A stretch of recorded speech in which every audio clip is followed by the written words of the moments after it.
નમસ્કાર વિદ્યાર્થી મિત્રો, સરસ્વતી ગ્રુપ સંચાલિત ઈ-લર્નિંગ સિસ્ટમમાં આપ સૌ વિદ્યાર્થીઓનું હાર્દિક સ્વાગત છે। ધોરણ 12 નામના મૂળ તત્વો ચેપ્ટર નંબર 6 નો અભ્યાસ કરી છે આપણે। લાસ્ટ લેક્ચરમાં મિત્રો આપણે સ્વાધ્યાયનો દાખલા નંબર 6 જોઈ ગયા। હવે આગળ વધીએ સ્વાધ્યાયનો દાખલા નંબર 7 માં, જે તમારા ચોપડીના પેજ નંબર 266 પર આપેલો છે। તો બધાએ છે ચોપડી સામે રાખવાની છે અને કેલ્ક્યુલેટર પાસે રાખવાનું છે, જેથી કરીને સરળતાથી ગણતરી કરી શકાય। રકમ વાંચો છો એની। વિજય, લક્ષ્મી અને સિદ્ધિ એક પેઢીના 5:3:2 ના પ્રમાણમાં નફો નુકસાન વહેંચતા ભાગીદારો છે। તો આપણે પહેલા ગણતરીમાં લખશું જૂનો ભાગ। 3 ભાગીદારો કયા કયા? તો કે વિજય, લક્ષ્મી અને સિદ્ધિ। પ્રમાણ આપેલું છે 5:3:2।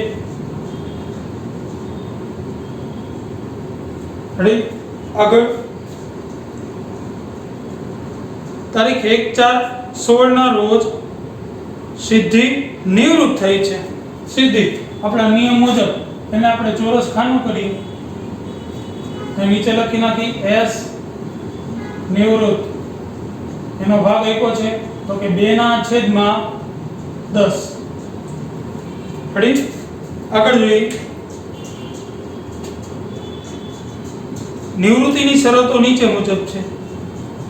અને સૌથી નીચે એવું કીધું છે કે જરૂરી ખાતા તૈયાર કરી નિવૃત્તિ બાદનું પાકું સરવૈયું તૈયાર કરો। જરૂરી ખાતા પેલું પુનઃમૂલ્યાંકન ખાતું, ભાગીદારોના મૂડી ખાતા, રોકડ બેંક ખાતું અને નવું પાકું સરવૈયું, જેથી નિવૃત્ત થઈ છે 1/4/16 નું।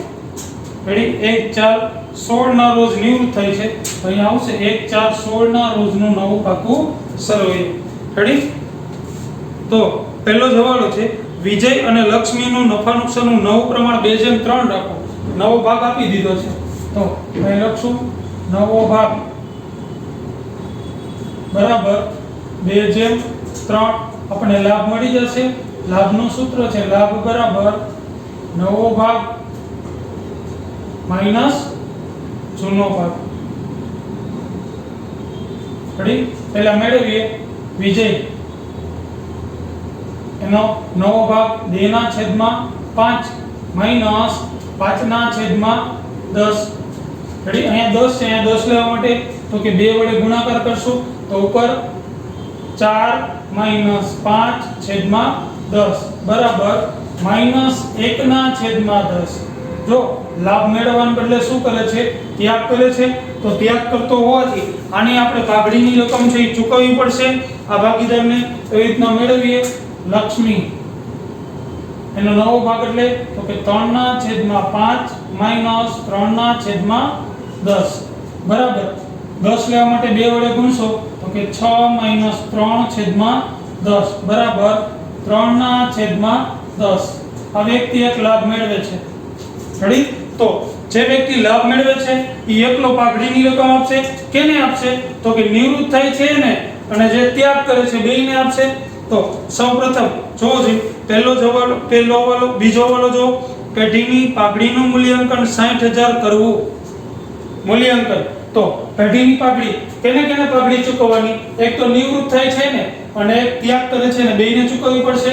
તો આપણે પહેલા આની પાઘડી મેળવી લઈ। પાઘડી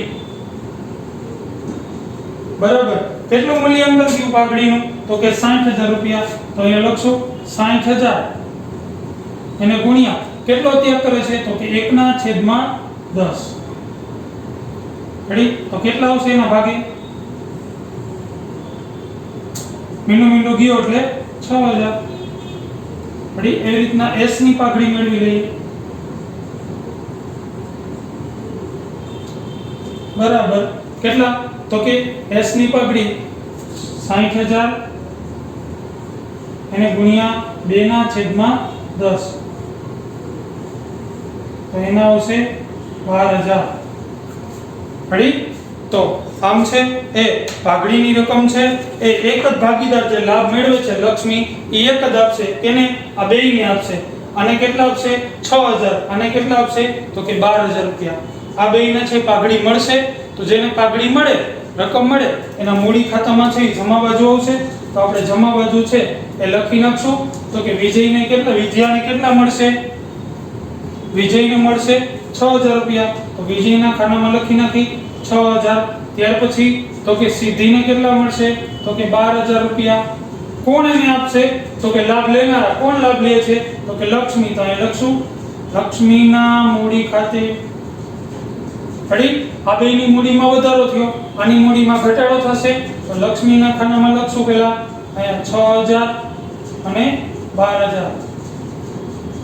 રેડી? 6000 ઈ કેને આપે છે? તો કે વિજયના મૂડી ખાતે અને સિદ્ધિના મૂડી ખાતે. રેડી? લાભ લેનારના મૂડી ખાતે ઉધાર, તે આપનારના મૂડી ખાતે જમા. રેડી? ત્યાર પછીનો ત્રીજો વાલો, રોકાણોની બજાર કિંમત છે, બજાર કિંમત 40000 છે. તે કિંમતે રોકાણો સીધી લઈ જશે. રેડી? જો રોકાણોની બજાર કિંમત કેટલી ગણી? તો કે 40000. એ કિંમતે સીધી લઈ જશે. પહેલા તો સીધી લઈ જાય એટલે એના મૂડી ખાતામાં આવશે. અહીંયા લખશું રોકાણો ખાતે સીધી લઈ જાય છે. તો કેટલામાં લઈ જાય? તો કે 40000 માં. તો અહીંયા લખશું 40000 રૂપિયા. રેડી? હવે જૂના પાકા સરવાળામાં જો રોકાણો આપ્યા છે 60000, 40000 માં લઈ જાય તો 20000 નું નુકસાન થયું.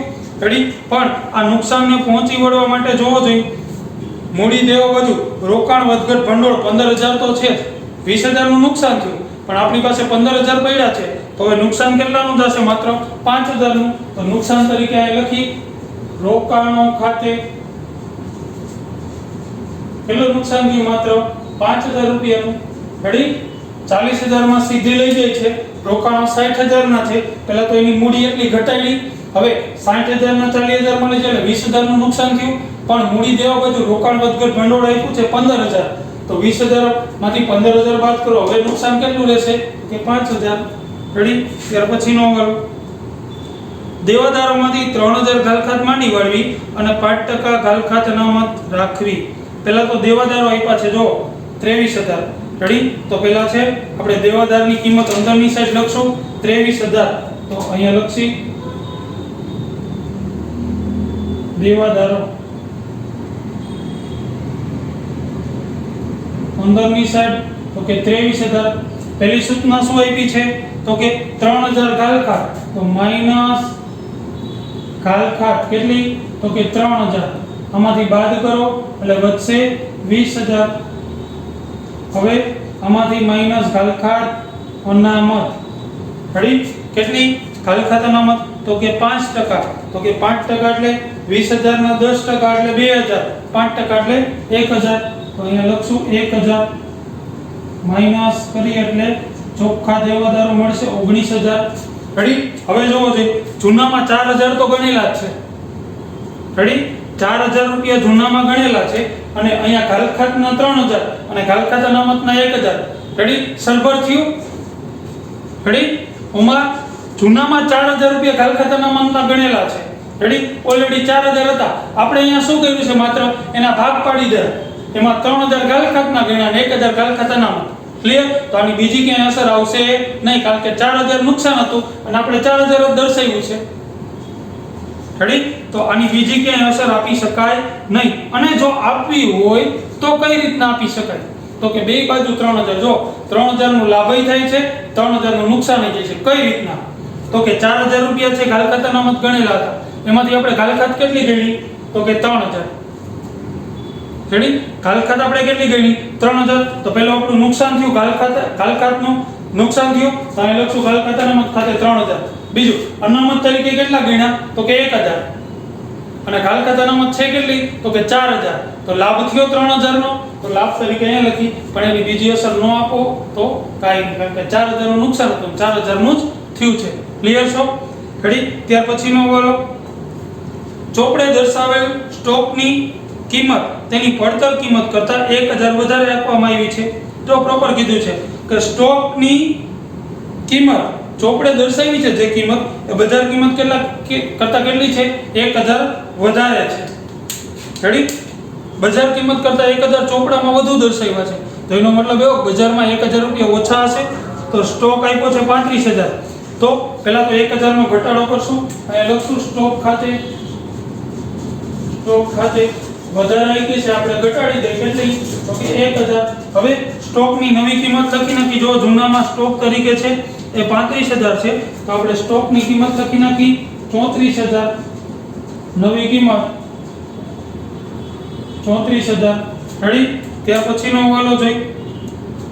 કામદાર વળતરનો દાવો 7000 મંજૂર કર્યો. પહેલા તો દાવો મંજૂર કર્યો છે એટલે અહીં લખ નાખી આપણા માટે દેવું. કામદાર વળતર દાવો કેટલો મંજૂર કર્યો તો કે 7000 રૂપિયા. તો એ લખશું 7000. હવે જો આને પહોંચી વળવા માટે કામદાર વળતર ભંડોળ 17000 આપેલું છે. રેડી? એમાંથી 7000 દાવો મંજૂર કર્યો એટલે 7000 ગયા, બાકીના વધ્યા કેટલા તો કે 10000 રૂપિયા. આ 10000 ને શું કરવું પડશે? આપણે જૂના ભાગીદારો વચ્ચે વહેંચવા પડશે. તો અહીંયા લખી નાખી કામદાર વળતર અનામત ખાતે 10000 ને વેચીએ 5/3/2 માં એટલે 5000 3000 અને 2000. રેડી? ત્યાર પછીનો હવાલો છે સિદ્ધિને 12000 રોકડા ચૂકવવા. પ્રોપર કહી દીધું છે તો અહીં આન્સર આપી દે રોકડ ખાતે.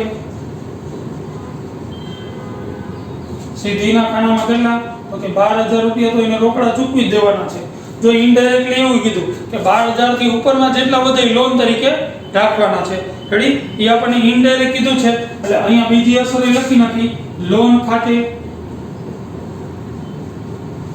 રેડી? જે રકમ વધશે એ લોન તરીકે આવશે. અહીંયા 12000 રૂપિયા રોકડા ચૂકવવા તો અહીંયા લખી નાખી સિદ્ધિના મૂડી ખાતે. કેટલા તો કે 12000 રૂપિયા. રેડી? ત્યાર પછી તો કે હવાલાની બધાયની અસર આપી દીધી. હવે જે કાચા સરવૈયામાં બાકીઓ આપી છે જૂના પાકા સરવૈયામાં એની અસર આપીએ. જોવો જોઈએ મૂડી ખાતા 85 64 ને 71 તો અહીંયા લખી નાખી બાકી આગળ લાવ્યા. કેટલા આપ્યા છે 85000 64000 અને 71000. રેડી? ત્યાર પછી રોકાણ વધઘટ ભંડોળ જેની આપણે છે એ ઉપયોગ કરી નાખ્યો તો જો અહીંયા. રેડી? રોકાણ વધઘટ ભંડોળ 40000 માં લઈ ગયા હતા, 5000 નું નુકસાન થયું હતું જેનો ઉપયોગ થઈ ગયો હતો. કામદાર વળતર ભંડોળ જેની આપણે જે વૈધાતાની વેચણી કરી નાખી હતી. ત્યાર પછી લેણદારો જેનો કાંઈ હવાલો નથી પણ લેણદારો આપ્યા છે 56000 તો એમ નામ લખી નાખી લેણદારો 56000. ત્યાર પછી આપેલું છે પ્રોવિડન્ટ ફંડ પેઢીનું દેવું છે તો અહીંયા લખી નાખી દેવા તરીકે પ્રોવિડન્ટ ફંડ. કેટલા છે તો કે 42000 તો અહીંયા દર્શાવી દઈએ 42000. ત્યાર પછી સામેની બાજુ આવી જઈ જમીન મકાન જેનો કઈ હવાલો નહોતો એમ નામ લખી નાખી જમીન મકાન. કેટલા આપેલા છે જમીન મકાનના 1,30,000. ત્યાર પછી યંત્રો 70000. રેડી? ત્યાર પછી રોકાણો અંગેનો હવાલો હતો જેની અસર આપણે આપી દીધી. રેડી? જે સીધી લઈ ગયો હતો. દેવાદારોનો હવાલો હતો રોકડ આપી છે 36000 તો રોકડ ખાતામાં લખીએ બાકી આગળ લાવ્યા. કેટલા આપ્યા છે તો 36000. રેડી? બધી જ અસરો આપી દીધી, હવાલાની અસરો આપી દીધી, બાકીઓની અસરો આપી દીધી. હવે આપણે કરશું ખાતા ક્લોઝ. પહેલા કયું ખાતું ક્લોઝ થશે તો કે પુનઃ મૂલ્યાંકન ખાતું. જો પહેલા છે પુનઃ મૂલ્યાંકન ખાતામાં છે એ સરવાળો કરીએ. આ બાજુનો સરવાળો આવશે 6000, આ બાજુ દર્શાવીએ 6000, તફાવત પણ આવશે 6000. આને કહેશું આપણે ખોટ. રેડી? છે 5:3:2 ના પ્રમાણમાં વેચીએ. વિજય, લક્ષ્મી અને સિદ્ધિ વચ્ચે. રેડી? તો 6000 એને ગુણ્યા 5/10 એટલે આવશે 3000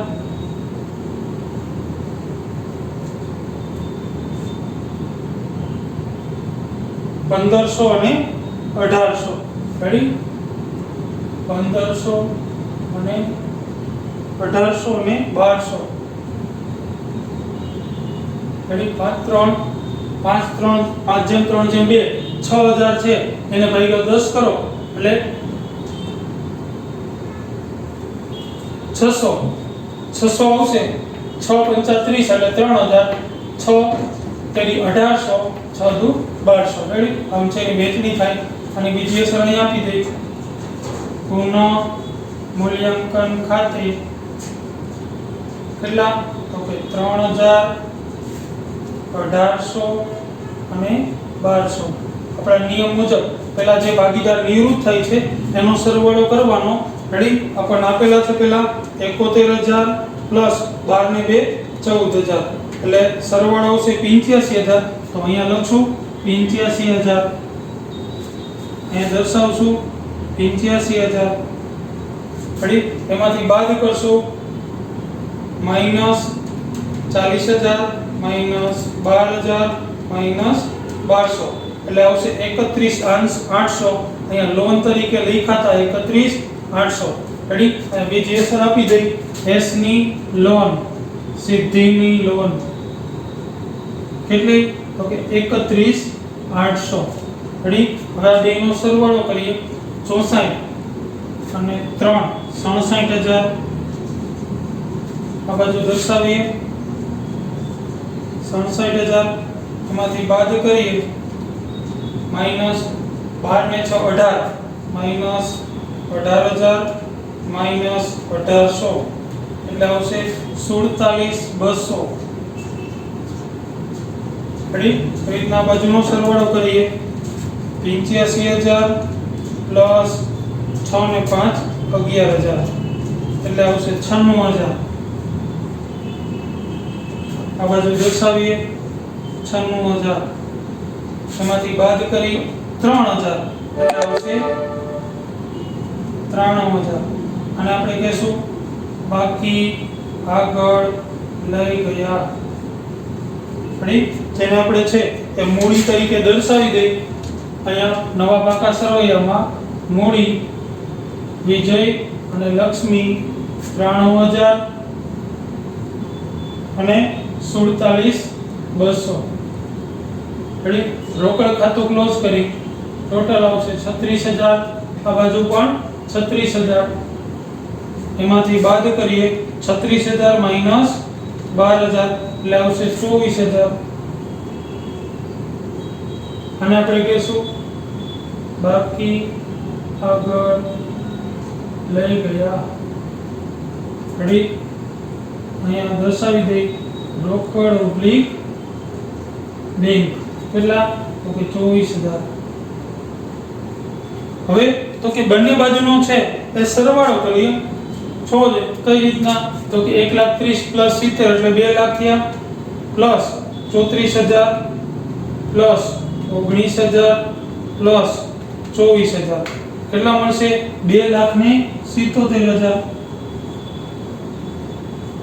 અહીંયા દર્શાવી દે 2,77,000 રેડી હવે તો એ કન્ફર્મ કરી લઈ તો કે 93000 plus 44200 plus 7000 plus 56000 plus 42000 plus 31800 એટલે આવશે 2,77,000 આ રીતના છે તમે આપેલા નિયમો મુજબ અનુસરતા જાઓ હવાલાની 2 અસર આપતા જાઓ બાકીઓની 1 અસર આપતા જાઓ જેની વહેંચણી થઈ શકે એમ હોય મૂડી દેવા બાજુ હોય તો જમા બાજુ વહેંચણી કરો મિલકત લેણા બાજુ હોય તો ઉધાર બાજુ વહેંચણી કરો એટલે છે છેલ્લે સરવાળો સરભર થાય આખા સરવૈયામાં રેડી તો તમારે છે તમે લાસ્ટ હોમવર્ક તરીકે છે તે ઉદાહરણ 13મું કરેલું હશે રેડી તો હવે છે એ 13મું થઈ જાય પછી તેની આમ નોંધણી તમારે કરવાની હતી પેલા દાખલો ગણવાનો હતો આમ નોંધ કરવાની હતી એ થઈ ગયા પછી તમારે છે એ હોમવર્કમાં ઉદાહરણ નંબર 14મું જે 232 પેજ નંબર પર આપેલું છે અહીંયા લખી દઉં છું.